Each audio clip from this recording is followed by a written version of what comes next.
Alors, bienvenue sur ce webinaire consacré à l'industrialisation de la génération de leads avec HubSpot. On est ravis de vous retrouver aujourd'hui. Pour ma part, je m'appelle Naïma Brahimi, je suis consultante marketing chez ComExplorer et je suis accompagnée aujourd'hui. Moi, c'est Mathilde et je suis chef de projet marketing chez ComExplorer. Alors, ComExplorer fait partie du groupe Adimeo. Un rapide mot sur notre agence avant de démarrer. Adimeo, c'est un groupe qui accompagne ses clients pour faire du digital le levier de leur croissance. Alors, pour ce faire, on accompagne nos clients à chaque étape de leur transformation digitale avec la mise en place de nouveaux outils, de nouvelles façons de fonctionner, de nouveaux outils techniques et, in fine, d'instaurer un nouveau dialogue avec les utilisateurs et les consommateurs de nos clients, en créant donc des expériences digitales uniques, remarquables et performantes. Et pour ça, on s'appuie sur nos expertises qui sont réparties en 4 pôles distincts, mais qui collaborent tous ensemble. Le pôle conseil et stratégie qui va permettre de définir la trajectoire digitale de nos clients avec de nombreux audits sur l'existant, sur le SEO, sur la performance, des études utilisateurs avec des sondages, des interviews, des arbitrages et une stratégie de trajectoire digitale. Ensuite, on a le pôle design et innovation, donc notre studio, composé de designers UX et UI, qui vont mettre en musique un petit peu tout ce qui a été défini par le pôle conseil et stratégie. On a un pôle technique composé de développeurs sur différentes technologies, Drupal, Symfony et d'autres, WordPress et autres, qui vont permettre de développer l'architecture des nouveaux sites internet de nos clients, d'applications métiers, d'applications mobiles. Et enfin, le pôle marketing, donc, qui est représenté par ComExplorer et aujourd'hui donc, par Mathilde et moi-même, qui va être sur la partie plutôt intégration CRM, tout ce qui va être référencement naturel, optimisation SEO, génération de leads, stratégie de contenu, stratégie sur les réseaux sociaux, acquisition payante et data et analytics. Aujourd'hui, pour ce webinaire, on a pour objectif de vous donner nos conseils d'agence pour déployer une stratégie automatisée et performante en marketing sur HubSpot. Donc avant de démarrer et de vous montrer un petit peu plus concrètement les différentes étapes à adopter pour justement aller vers cette stratégie marketing automatisée, quelques petits rappels sur la génération de leads pour qu'on soit tous sur le même niveau de connaissance. Un lead, aujourd'hui, on peut le définir par une personne qui est, d'une façon ou d'une autre, intéressée par vos produits ou vos services. En somme, c'est un client potentiel. Et la génération de leads, c'est un processus qui fait partie de la méthodologie inbound marketing. Et l'inbound marketing, par opposition à ce qu'on appelle l'outbound marketing, va consister à mettre en place une stratégie de contenu et de diffusion qui va permettre d'attirer les visiteurs et les potentiels clients vers votre site et vos dispositifs digitaux, plutôt que d'aller les chercher comme avec du cold phoning ou du cold emailing, et ensuite de les convertir en leads, puis en clients, avec des techniques de marketing automatisées comme le lead nurturing, qui va permettre de faire maturer et mûrir vos leads, ou encore l'engagement sur les réseaux sociaux. Pour aller un petit peu plus dans le détail sur cette notion-là, on vous a mis ici un parcours un petit peu classique de transformation d'un lead. On va avoir tout d'abord, tout à gauche, des inconnus, des clients potentiels ou des visiteurs de votre site que vous ne connaissez pas encore. Donc, à ce stade, ils sont inconnus. Vous allez essayer de les attirer sur vos dispositifs digitaux avec différents assets, votre blog, le site web, vos pages produits, le référencement naturel qui aujourd'hui est clé pour pouvoir aller chercher justement ces inconnus et les transformer en visiteurs. Une fois qu'ils sont arrivés sur vos dispositifs digitaux, là, ils se transforment en visiteurs et là, votre mission, ça va être de les convertir. Et du coup, ça, vous allez pouvoir le faire grâce à des formulaires, des landing pages, ce qu'on appelle des call to action aussi, qui vont être des boutons en fait que vous allez pouvoir mettre à différents endroits de votre site pour pouvoir justement générer de l'interaction. Et grâce à ces dispositifs, formulaires, landing page, vous allez pouvoir convertir vos visiteurs en prospects. Et là, à partir du moment où ils sont prospects ou leads, du coup, vous allez avoir forcément un petit peu d'informations sur eux. Et là, votre tâche, ça va être de les engager. Et donc, avec les emails automatisés, avec la mise en place de flux automatisés aussi, vous allez pouvoir leur donner de l'information, les faire mûrir, jusqu'à aller vers l'acte d'achat ou de souscription ou de prise de contact avec un commercial. Et ensuite, c'est plutôt la partie sales, commerce, qui va se charger de transformer et d'engager vos prospects en clients. Et la dernière phase, c'est plutôt une partie de fidélisation qui va consister à identifier parmi vos clients de potentiels ambassadeurs ou prescripteurs, de les faire participer à des événements, de leur fournir du contenu personnalisé, de créer des clubs utilisateurs ou autres, pour avoir justement cette fidélisation qui se crée et pouvoir aussi capitaliser dessus avec des cas clients, avec des interviews qui vont servir ensuite à venir convertir vos visiteurs en prospects en leur fournissant du contenu supplémentaire. Les principaux dispositifs que vous allez pouvoir mettre en place pour la génération de leads, et c'est ce qu'on va voir après, ces dispositifs-là, comment les industrialiser et les automatiser dans HubSpot. On va avoir tout d'abord l'offre de contenu. Donc là, ça peut être très varié, ça peut être de façon très classique, un livre blanc, une infographie. On peut aller après sur de la vidéo, sur des événements, sur la mise en place de comparatifs, de benchmarks qui vont attirer votre cible, vos visiteurs, et donner de la visibilité aussi à vos marques et à vos produits. Et surtout, ça va être un contenu que les visiteurs vont pouvoir télécharger, et c'est ça qui va permettre de les convertir en leads. Et ça, on va pouvoir le faire grâce aux pages de destination qui vont permettre de matérialiser un petit peu tout le tunnel de conversion par lequel vont devoir passer vos leads. Et surtout, c'est grâce à ces landing pages que vous allez pouvoir matérialiser l'endroit sur lequel les cibles vont pouvoir télécharger l'offre de contenu que vous proposez.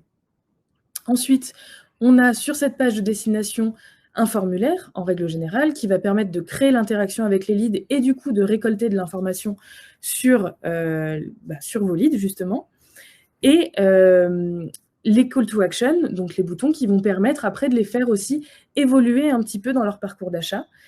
Et en quatrième, on va avoir le marketing automation, donc le marketing automatisé, qui lui va réellement permettre de faire mûrir ces leads et de les faire avancer jusqu'à la phase d'achat, avec des emails automatisés, du push de contenu qui va permettre de les alimenter aussi un petit peu dans leur réflexion, de faire mûrir leur projet, jusqu'à potentiellement une web démo, un rendez-vous client, un rendez-vous téléphonique avec un commercial. Je vais laisser la parole à Mathilde maintenant qui va vous présenter les étapes pour matérialiser cette génération de leads sur HubSpot. Alors, du coup, là, non, je vais revenir sur cette slide-là. Je vais vous présenter les étapes qui, si vous complétez ces étapes-là pour toutes vos campagnes de génération de leads sur HubSpot, vous devriez obtenir des résultats plutôt satisfaisants et c'est surtout, ça va vous donner un process. Ça peut être parfois compliqué de savoir par où démarrer. Donc là, vous avez les étapes d'un process pour monter votre campagne. Donc, la première étape, c'est de créer son offre. En fait, c'est de déterminer aujourd'hui pourquoi je fais cette campagne, quelle est la raison pour laquelle je veux avoir plus de leads et de trouver le contenu qu'on va pousser par derrière ou l'événement ou la web démo, enfin de réussir à trouver ce qu'on va pousser via la campagne qu'on veut mener. Donc ça, c'est vraiment la première étape, c'est votre objectif de mission de campagne. Une fois que vous avez votre offre, vous allez sur HubSpot, vous allez concevoir votre formulaire. Donc dans votre formulaire sur HubSpot, vous allez voir que vous pouvez mettre plusieurs infos obligatoires ou pas. Nom, prénom, poste, entreprise, adresse, numéro de téléphone. Donc, c'est à vous de déterminer selon l'offre, selon votre objectif, quelle information vous voulez récolter de vos visiteurs, de vos leads. Donc, vous pouvez en mettre en obligatoire ou en non obligatoire. Ensuite, vous allez créer votre CTA que vous allez venir mettre sur votre landing page. Donc, on a mis quelques astuces pour les CTA. Donc, un CTA, il faut qu'il ressorte par rapport à votre landing page. Donc, il faut lui mettre un design assez impactant en le laissant en lien avec la charte graphique de votre site Internet. Il faut que ce soit clair et précis. Il faut que quand le lead clique sur le CTA, il sache ce qu'il va télécharger par derrière. Donc, c'est je télécharge mon livre blanc, j'accède à la web démo, j'accède au replay. Il faut vraiment que ce soit clair et précis. On va généralement dans les CTA créer un petit sentiment d'urgence qui va permettre au lead en fait de cliquer plus facilement. Personnalisez votre CTA selon votre cible, selon votre contenu, selon votre objectif. Bien choisir l'emplacement sur votre landing page pour votre CTA, pardon. Et donc ce CTA, comme je l'ai dit en début, vous allez venir l'intégrer à votre landing page. Ensuite, donc, vous avez votre formulaire, vous avez votre CTA, il va falloir concevoir votre landing page. Donc nous, la recommandation qu'on fait, c'est une landing page, c'est une offre, c'est un objectif. Si vous mettez plusieurs CTA sur votre landing page, vous allez vous perdre dans votre campagne. Donc, ça peut paraître fastidieux de créer une landing page si vous avez beaucoup d'offres, beaucoup de contenu à vouloir faire télécharger, mais c'est vraiment une recommandation qu'il faut suivre. L'objectif de votre landing page, c'est d'obtenir des coordonnées, des données sur vos leads, merci, ou en fait d'obtenir une demande de devis de votre prospect, de vendre un produit ou un service, de générer une inscription à une newsletter, de générer un engagement sur les réseaux sociaux ou de générer tout simplement un téléchargement. Mais il faut que ce soit clair dans la création de votre landing page, l'objectif qu'il y a derrière par rapport à votre offre de contenu. Donc, quelques points pour créer une landing page efficace et performante. Donc, on a mis une petite phrase qu'on aime bien qui est « On arrive rarement sur une landing page par hasard ». La landing page, elle va créer l'intention chez votre prospect. Donc, il y a des do's et des don'ts à faire pour créer votre landing page. Une landing page, elle doit être claire, précise. Le prospect doit savoir ce qu'il va télécharger, tout comme le CTA. Donc, on met un titre qui définit l'offre, un résumé clair et concis. Si c'est un téléchargement de livre blanc, ce n'est pas la peine de rentrer dans tout le détail du livre blanc. Il faut vraiment juste mettre un récapitulatif des chapitres. On met toujours un visuel accrocheur. On n'oublie pas le formulaire parce qu'une landing page sans formulaire, ça ne vous sert pas à grand-chose. Et ce qui est pas mal, c'est de mettre un peu d'humain, donc via une preuve sociale, donc par exemple un témoignage client. Et on intègre un call to action très important aussi à ne pas oublier.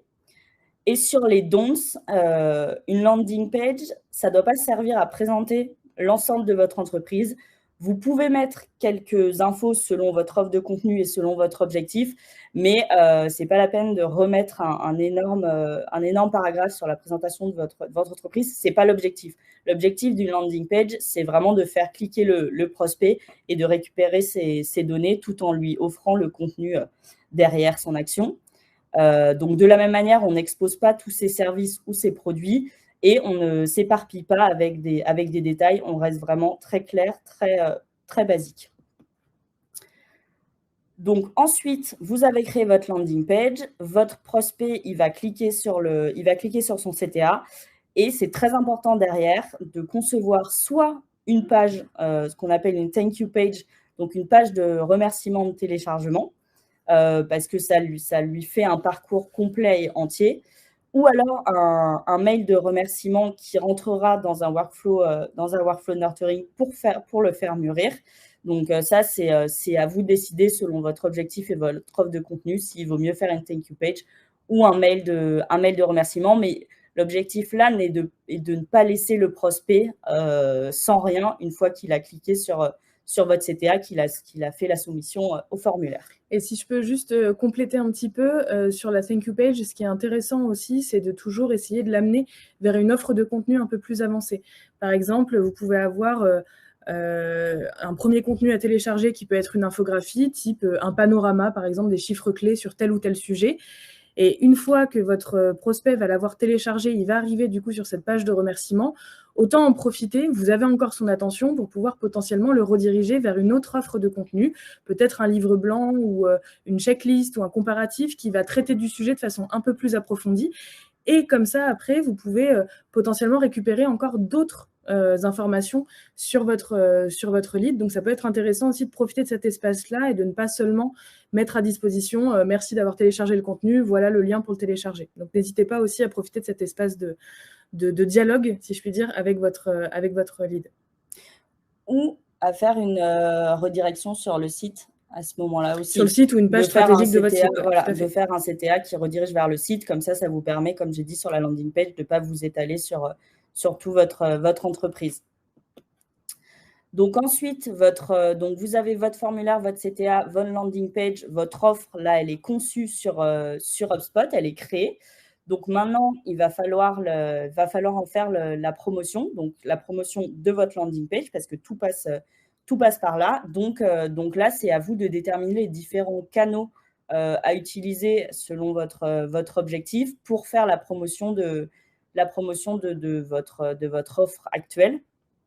Donc ça, c'est vraiment lié aux outils que vous utilisez, vous, dans votre entreprise pour promouvoir vos offres, produits et services. Mais vous avez votre package de landing page CTA formulaire qui est prêt et qui peut être intégré sur vos campagnes de manière assez facile et rapide via HubSpot. Et donc ensuite, sur la partie marketing automation, comme l'avait dit Naïma, là, on va venir nourrir ce prospect qui a été intéressé par votre contenu, par votre campagne, qui a soumis le formulaire dont vous avez récupéré les données, donc vous allez pouvoir venir lui apporter plus de contenu qui, en fait, va le faire mûrir dans ce qu'on appelle du coup un workflow. Un workflow, c'est différents mails envoyés à des moments stratégiques qui vont venir intéresser votre prospect, le faire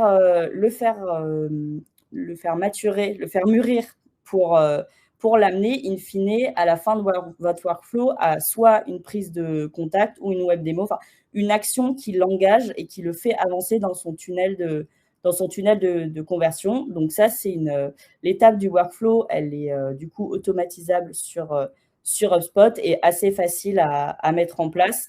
Ce qu'il faut que vous déterminiez avant de vous lancer dans votre workflow, c'est ce que vous voulez pousser à chaque étape de votre workflow. Est-ce que c'est un téléchargement de livre blanc? Du coup, vous pouvez d'abord faire un mail de remerciement, puis vous faites un mail où vous poussez des articles pour continuer à nourrir votre prospect, puis vous faites une prise de contact ou une web démo. Ça, sur les différentes étapes du workflow, c'est selon votre objectif et selon le contenu que vous avez derrière à pousser en interne.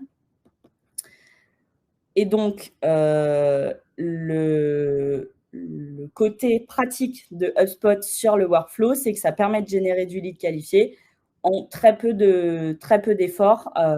Vous pouvez construire plusieurs scénarios de workflow, ce qui peut être intéressant selon le niveau de maturation de votre prospect, le niveau de maturité. Et du coup, ça permet de viser une amélioration continue. Vous pouvez faire des tests sur des workflow nurturing, voir comment ça réagit et du coup, pouvoir faire des modifications et voir si mettre tel mail avant tel mail, tel contenu avant tel contenu, en fait, ça fonctionne mieux.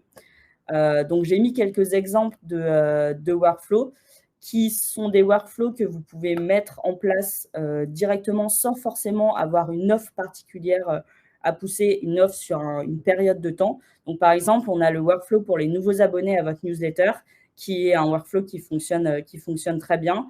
Le workflow pour le lead nurturing, c'est ce dont on a parlé pour faire avancer vos prospects dans le tunnel de conversion. Et un workflow qui fonctionne très bien aussi. On peut faire des workflows en interne. Et donc, du coup, c'est des workflows pour notifier vos commerciaux. Du coup, vous avez des leads qui arrivent dans votre base HubSpot. Et les commerciaux n'ont pas forcément la vision ou l'attention d'aller vérifier ces leads qui sont arrivés sur votre base de données. Donc, vous pouvez mettre un workflow pour leur envoyer une petite notification en disant « Vous avez un lead qui, aujourd'hui, s'est transformé en MQL, ça fait déjà 15 jours, vous ne l'avez pas recontacté. » Donc, ça permet aussi de faire attention à l'avancée de vos leads dans votre base HubSpot et du coup, avoir un suivi un peu plus à l'instant T. Et juste avant de passer donc, sur la petite démo de ce qu'on vient de vous expliquer, un point qui est important à garder en tête, en fait, surtout dans la partie marketing automatisé, c'est de se dire que vous le faites pour envoyer le bon message au bon moment à la bonne personne. Donc, ça va dépendre après de votre cible, de vos produits, de vos services et de ce vers quoi vous voulez emmener vos cibles. Mais c'est important de se mettre aussi à leur place, de se dire, OK, là, on leur a proposé telle offre de contenu, donc potentiellement derrière, ils vont vouloir rechercher tel type d'information. Donc, c'est ça qu'il faut qu'on leur pousse. Donc, il faut essayer de bien se mettre à leur place, en fait, pour pouvoir imaginer ces scénarios de marketing automatisés et faire en sorte qu'ils soient performants. Après, il y a l'outil, et là, c'est ce qu'on va vous présenter avec HubSpot, qui permet justement de mettre en place ces workflows de façon très simple et d'automatiser un certain nombre de tâches qui pourraient être à moins forte valeur ajoutée pour vos équipes. Alors, du coup, comme on ne pouvait pas vous faire une démo sur l'ensemble des étapes que je viens de vous montrer, on va faire un zoom sur comment créer une landing page. Donc, je vais partager l'écran. Là. Hop. Donc là, normalement, vous devez voir mon écran. Donc là, on est donc sur l'interface d'HubSpot. Donc pour venir créer une landing page, ce qu'on appelle une page de destination, vous allez venir dans l'onglet Marketing et là, vous avez simplement page de destination. Donc vous cliquez dessus. Quand vous êtes arrivé à cette étape-là de créer votre LP, on se souvient qu'on a déjà notre CTA et notre formulaire qui sont faits, notre offre, donc on sait ce qu'on va pousser et c'est juste la finalisation, le résumé à un seul endroit, donc votre landing page de tout ce qui a été fait en amont. Donc, on va aller voir, donc là, hop, on va aller voir la landing page justement qu'on a mis en place pour la campagne suite au webinaire qu'on est en train de vous présenter. Donc voilà, l'interface de création d'une landing page, elle se présente ainsi. Donc, vous avez différents onglets qu'on va passer en revue. Sur la gauche, là, vous avez ce qu'on appelle des blocs que vous allez venir drag and drop sur votre landing page selon ce que vous avez envie de pousser. Donc, on voit qu'on a du texte, on a des images, on a des titres pour mettre on a des en-têtes pour mettre vos titres, comme je vous ai expliqué. Vous avez votre bloc call to action, vous avez votre bloc formulaire. Donc voilà, vous avez tout un tas de blocs selon les objectifs de ce que vous voulez mettre dans votre LP, en gardant en mémoire qu'une LP, ça doit rester classique et simple. On n'est pas forcément obligé de mettre énormément de modules, énormément de blocs, mais vous avez simplement, je vais vous montrer, par exemple, je veux mettre une image, vous avez vos différentes sections qui vont s'afficher et vous avez simplement à venir le mettre sur votre interface à droite et à compléter. HubSpot, c'est un outil qui est très intuitif.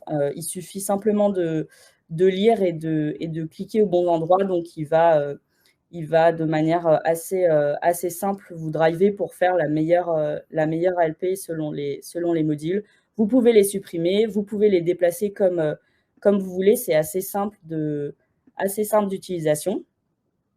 Donc là, l'exemple, comme j'ai dit, on met le logo, on met le titre. Là, nous, notre objectif, c'est de vous donner accès au replay et de télécharger le support du webinaire, donc la présentation qu'on est en train de vous faire. Donc, on va simplement remettre le titre du webinaire. On va, par derrière, indiquer quelle est l'intention derrière la soumission du formulaire. Là, en l'occurrence, c'est le replay et c'est télécharger le support. On descend un peu, on remet des informations très brèves selon aussi, il faut se caler sur votre tone of voice selon ce que vous voulez pousser derrière votre landing page. Donc, nous, on remet un petit résumé du webinaire. Le formulaire, nous, on le met souvent sur la droite. Votre formulaire, il doit être assez haut sur votre page. Il ne faut pas que vos prospects aient à scroller indéfiniment votre page pour arriver au formulaire. Il faut que ce soit vraiment très, très rapide pour eux. On le sait tous, parfois, on n'a pas forcément le temps de remplir des formulaires. On veut accéder très vite au contenu. Donc, voilà, mettre le formulaire en haut, c'est une bonne option en haut à droite avec les infos qu'ils vont trouver sur la gauche. Et juste pour compléter, sur la Ouais. partie formulaire, il y a une option aussi qui est assez pratique sur HubSpot, c'est-à-dire que si une personne est déjà venue sur votre site, a déjà téléchargé du contenu et n'a pas vidé son cache, n'a pas vidé ses cookies depuis sa dernière visite et qu'elle vient retélécharger du contenu, le formulaire pourra être pré-rempli avec les informations qu'elle avait déjà remplies à la base. C'est pour ça que tout à l'heure, je vous parlais de pousser progressivement d'autres offres de contenu, c'est que vous pouvez aussi utiliser ce qu'on appelle des formulaires progressifs. Et dans ce cas-là, par exemple, avoir un premier contenu avec un formulaire juste nom, prénom, entreprise, adresse email, par exemple. Et sur le prochain contenu que vous allez leur pousser, vous pouvez rajouter le poste, le numéro de téléphone, qui vont être d'autres informations que vous allez pouvoir recueillir progressivement au fur et à mesure du parcours de votre lead. Donc, c'est intéressant aussi de moduler un petit peu les formulaires comme ça pour, dès le départ, maximiser vos chances d'avoir des leads qui remplissent le formulaire parce que c'est un formulaire court. Et derrière, au fur et à mesure que vous leur poussez du contenu, à avoir de plus en plus d'informations qualifiées pour justement gagner en qualification sur vos leads. Donc, je vais juste faire un petit focus sur le formulaire. Donc, quand vous allez venir glisser votre module formulaire sur votre landing page, en fait, vous allez aller l'appeler. C'est pour ça que les étapes que je vous ai présentées en amont, elles sont importantes parce que si vous commencez par votre landing page et en fait, vous n'avez pas créé votre formulaire, vous n'allez pas pouvoir appeler votre formulaire, donc vous allez devoir faire marche arrière. Donc, c'est vraiment pour ça que vraiment les étapes que je vous ai présentées, ça permet d'avoir un process clair et précis et d'arriver in fine à faire votre landing page et d'avoir tout à disposition. Donc là, il va venir simplement vous demander de choisir le formulaire que vous voulez mettre sur votre landing page. Et comme vous l'avez déjà créé, ça se fera de manière rapide.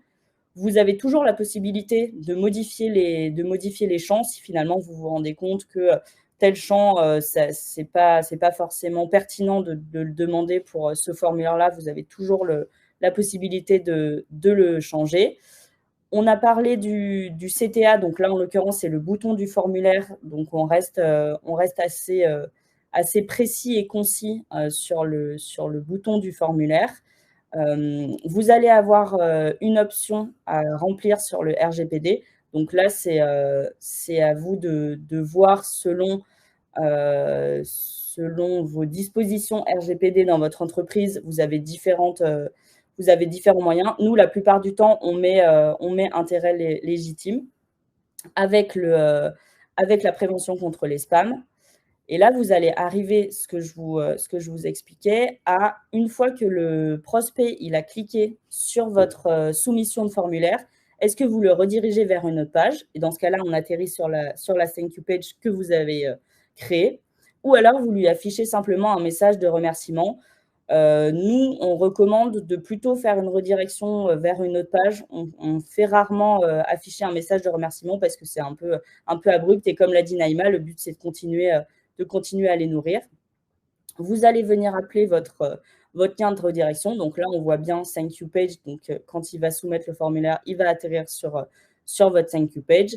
Et ensuite, vous avez des options à remplir, sachant que maintenant, sur HubSpot, on peut intégrer une landing page directement dans un workflow. Donc, pousser l'automatisation un peu plus loin. Et ensuite, vous avez en interne les notifications. À chaque fois que quelqu'un soumet un formulaire, vous pouvez recevoir un mail de suivi, ce qui est plutôt pratique. Donc, on continue à descendre sur notre landing page. Donc là, toujours un petit message de remerciement. Et ensuite, comme le disait Naïma, on va mettre un call to action qui va pousser vers d'autres contenus. Donc, généralement, ça arrive en fin de landing page et on finit par votre footer avec les réseaux sociaux et les mentions légales. Donc là, votre landing page, elle est prête à être publiée. On va passer aux paramètres. Donc, les paramètres, vous avez du coup le titre de la page landing page qui est très important à remettre.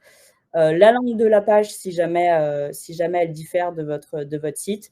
Une métadescription, toujours très important de renseigner une métadescription sur votre landing page et sur votre campagne. Et vous allez pouvoir venir l'intégrer à votre campagne et pouvoir faire une catégorisation plus poussé quand vous allez venir voir les performances. Vous pouvez, si vous le souhaitez, mettre une image en vignette et ensuite vous avez des options avancées sur l'audience de la page et là, on rentre un peu plus en dessous sur du HTML où généralement, vous n'avez pas besoin d'aller faire particulièrement des actions parce que sur votre landing page, tout est déjà bien ficelé. Hormis si vous avez des codes de tracking, par exemple, spécifiques, vous allez pouvoir les intégrer directement dans ces blocs HTML sur la landing page. Donc ensuite, vous allez venir sur votre onglet « Optimiser ». Donc là, HubSpot va vous dire s'il y a des optimisations à faire sur, par exemple, compatibilité avec les mobiles, sur votre titre, vos en-têtes, vos méta, vos images, vos liens. Il va venir scroller votre landing page et vous mettre en alerte sur potentiellement des mises en place ou des titres ou des en-têtes que vous avez faits qui vont pas forcément bien fonctionner. Donc ça, c'est assez intuitif. Vous lisez ce que HubSpot vous dit et vous faites les changements. Normalement, si vous suivez les recommandations que je vous ai données, il ne devrait pas y avoir trop de remontées au niveau de l'optimisation. Et ensuite, vous avez vos options de publication. Soit vous pouvez la publier maintenant parce que vous lancez votre campagne, ou vous pouvez simplement la planifier pour plus tard et mettre une date et une heure. Et maintenant, ce qu'on peut faire aussi avec HubSpot, c'est dépublier la page à une date. Si vous êtes sur une campagne qui est sur une certaine période de temps, vous pouvez venir dire à HubSpot, à partir de telle date, telle heure, vous dépubliez ma landing page. Donc là, voilà, vous êtes passé par tous vos onglets. Vous pouvez aller voir un aperçu de votre landing page pour voir le rendu que ça va donner. Et une fois que vous avez, donc je vais faire publier maintenant, hop. Une fois que vous êtes passé par tous vos onglets, vous allez simplement venir cliquer sur publier.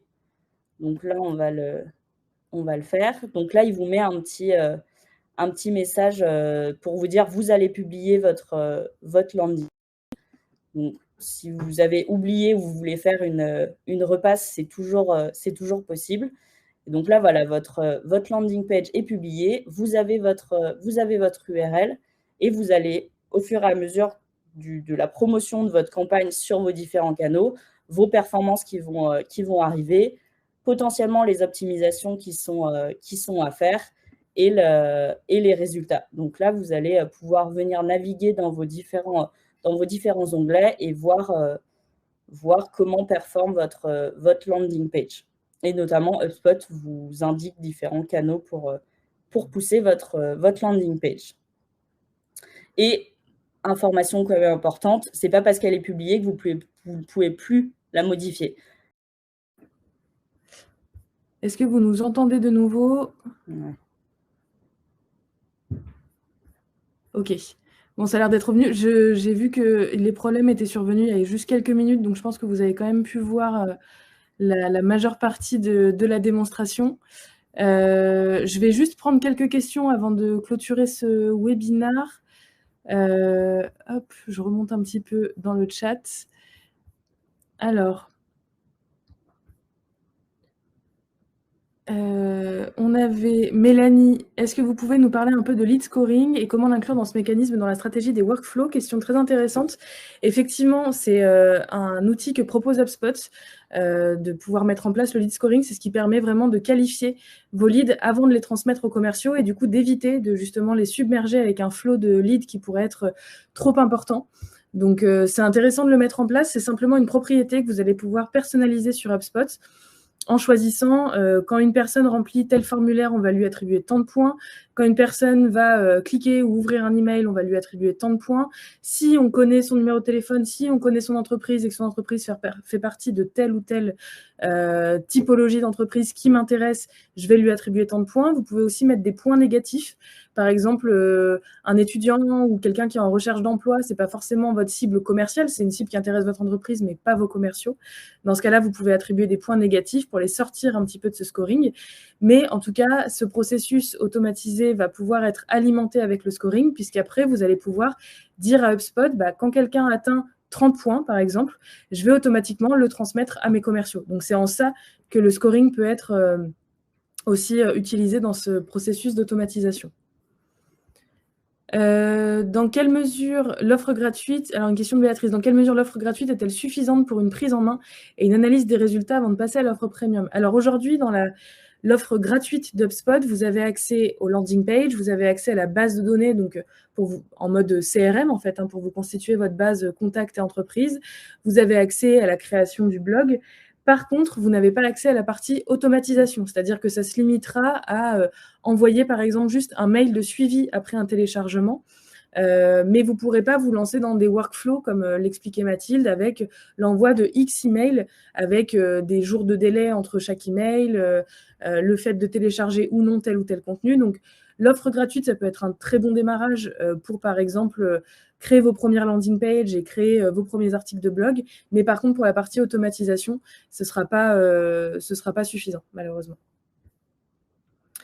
Une question de Marie. HubSpot est-il utile pour du B2B? La version gratuite est-elle suffisante pour commencer à prendre en main HubSpot? Peut-on avoir des statistiques où l'offre premium est-elle obligatoire pour utiliser des fonctionnalités? Comme je viens de le dire, c'est surtout pour la partie automatisation que vous allez être en difficulté sur la partie gratuite d'HubSpot. Après, effectivement, vous pouvez tout à fait l'utiliser sur du B2B. C'est d'ailleurs même comme ça qu'HubSpot a démarré son activité. C'était surtout sur du B2B, majoritairement sur du logiciel SaaS. Aujourd'hui, ça s'est beaucoup diversifié sur le tourisme, sur le B2C, sur le e-commerce. Donc, il y a de plus en plus de secteurs et de tailles d'entreprises qui utilisent HubSpot aujourd'hui.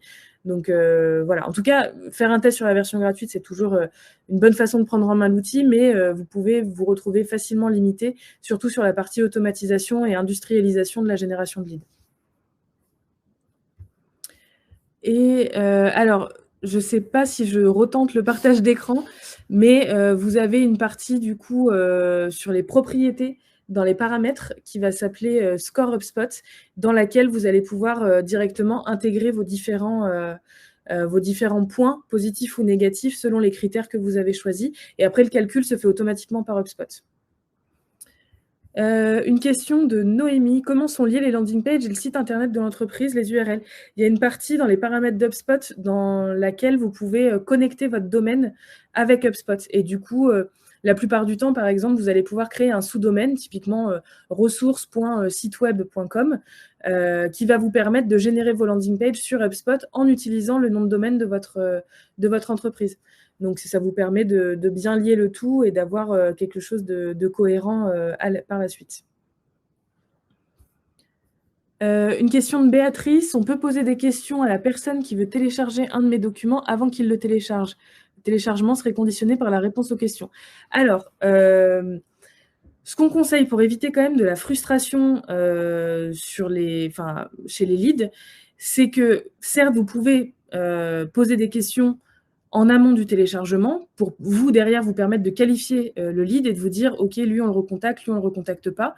Par contre, conditionner le téléchargement à certaines conditions, ça peut être frustrant parce que vous pouvez très bien tomber sur un prescripteur qui n'est pas exactement dans vos critères, mais qui du coup va rester avec une impression un peu négative en fait sur cette expérience utilisateur et qui du coup va potentiellement ne pas revenir sur le site ou ne pas transmettre le nom de votre entreprise à des personnes qui pourraient être intéressées par votre service. Donc, on conseillerait effectivement, vous pouvez mettre vos questions dans le formulaire, récupérer l'information par la suite, mais par contre, ne pas forcément conditionner le téléchargement. Voilà, si c'est une réponse oui/non, si la personne répond non, ne pas conditionner le téléchargement au fait qu'elle ait répondu non, parce que ça risque de générer de la frustration et de laisser une mauvaise impression. Christophe qui nous demande l'URL de la landing page est-il renvoyé dans le mail? Ça, c'est vous qui avez la main dessus. En fait, nous, on conseille quand même d'avoir la thank you page, comme on vous l'a montré, la page de remerciement sur laquelle on a un bouton qui nous permet de télécharger le contenu. Mais derrière, vous pouvez très bien envoyer un email de confirmation. Déjà, ça vous permet de vérifier la validité de l'email, même si HubSpot a déjà des choses, des dispositifs qui vous permettent de vérifier cette validité de l'email, mais de renvoyer l'URL, non pas de la landing page, mais de la page de téléchargement du contenu dans l'email de remerciement, ça oui, on le conseille parce que ça permet à la cible, et au lead, de pouvoir revenir par mail, récupérer ce lien-là si jamais il le perd, ou tout simplement s'il veut le transférer à un collègue ou une connaissance que ça pourrait intéresser.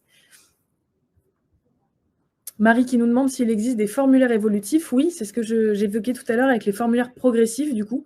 C'est-à-dire que sur une landing page, on va pouvoir dire à HubSpot, par exemple, ce lead est déjà venu remplir nom, prénom, adresse email, nom de l'entreprise. Du coup, le champ nom de l'entreprise, on va le remplacer par poste parce qu'en fait, il l'a déjà rempli, on a déjà cette information-là. Et HubSpot est en capacité de se dire, ce champ nom de l'entreprise a déjà été rempli, du coup, je le remplace par poste dans ce formulaire-là. Comme ça, je peux récupérer de l'info en plus. Et enfin, on a Gergely qui nous demande, la LP est-elle hébergée sur HubSpot ou doit-elle être liée à mon site? Vous pouvez lier le nom de domaine, comme j'ai dit tout à l'heure, pour pouvoir héberger vos pages sur un sous-domaine. Mais par contre, l'hébergement va se faire directement sur HubSpot. C'est hébergé sur HubSpot. Depuis juillet 2021, HubSpot dispose de serveurs en Europe, ce qui permet de se mettre davantage en conformité avec les impératifs de la CNIL et du RGPD. Mais en tout cas, voilà, l'hébergement se fait sur HubSpot. Et est-il possible de traquer toutes les interactions, clics sur cette ELP? Oui, et ça, c'était dans la partie statistique que Mathilde vous montrait tout à l'heure. Bon, là, qui était vide parce que du coup, c'est une page qu'on venait de créer. Mais vous avez les taux de conversion, le taux de remplissage, le temps passé sur la page, le taux de rebond, tous ces indicateurs-là qui peuvent venir, du coup, vous donner des billes pour mieux analyser la performance de votre landing page et du coup, analyser les optimisations qui seraient à réaliser pour améliorer les performances. Je vois que l'heure avance. Je vais rapidement clôturer avec quelques petits mots sur les différents accompagnements qu'on peut vous proposer sur ces sujets. L'accompagnement à la connaissance de votre cible, avec la définition de vos buyer persona, buyer journey, avec des sondages, des interviews clients. La mise en place d'une stratégie de contenu aussi pour pouvoir vous rendre plus visible auprès de vos cibles. Et puis, la mise en place de stratégies de génération de leads avec justement les sujets qu'on a vus aujourd'hui, marketing automation, scoring, la diffusion de vos landing pages avec l'acquisition payante sur les réseaux sociaux, de l'alignement, vente et marketing, parce que c'est bien beau de mettre en place une stratégie de marketing automatisée, mais si derrière vos sales, vos commerciaux ne traitent pas les leads, du coup, c'est un petit peu bancal et c'est dommage de mettre autant d'efforts pour que derrière, ça ne convertisse pas en clients. Donc voilà, on reste disponible et n'hésitez pas à reprendre contact avec nous si vous avez besoin de plus d'infos sur ces accompagnements et la façon dont notre équipe pourrait vous aider au quotidien dans la mise en place de ces stratégies. Et puis, un tout dernier mot avant de vous quitter sur les prochains webinars qui vont arriver. On a du coup un webinar le 22 novembre sur les 7 étapes pour construire et réussir votre stratégie digitale B2B. Le 7 décembre, un webinaire un peu plus technique sur Drupal 10 et ce qui changera au 14 décembre 2022 avec cette nouvelle version de Drupal. Le 13 décembre, un webinaire sur la stratégie de contenu et le SEO et les secrets pour atteindre la première position sur Google. Donc, un sujet qui est assez lié aussi avec les premières étapes qu'on vous a présentées aujourd'hui. Et puis, là, on part déjà sur 2023 avec nos conseils d'agence pour réussir la refonte de votre site. Et ça, ce sera le 12 janvier prochain. Mais on a encore un petit peu de temps pour ça. En tout cas, n'hésitez pas à regarder régulièrement sur notre site les prochains webinars, à vous y inscrire et on sera ravis de vous retrouver une prochaine fois lors d'un de ces rendez-vous. Merci en tout cas à toutes et à tous pour votre participation. Encore désolé pour les petits soucis techniques qu'on a eu vers la fin de la démonstration. On espère que ce webinaire vous a permis d'apprendre des choses et d'en découvrir un petit peu plus sur HubSpot. Et on se retrouve très bientôt pour un prochain webinaire ou pour un accompagnement sur les sujets qu'on a pu évoquer aujourd'hui. Merci à toutes et à tous et à bientôt. Au revoir.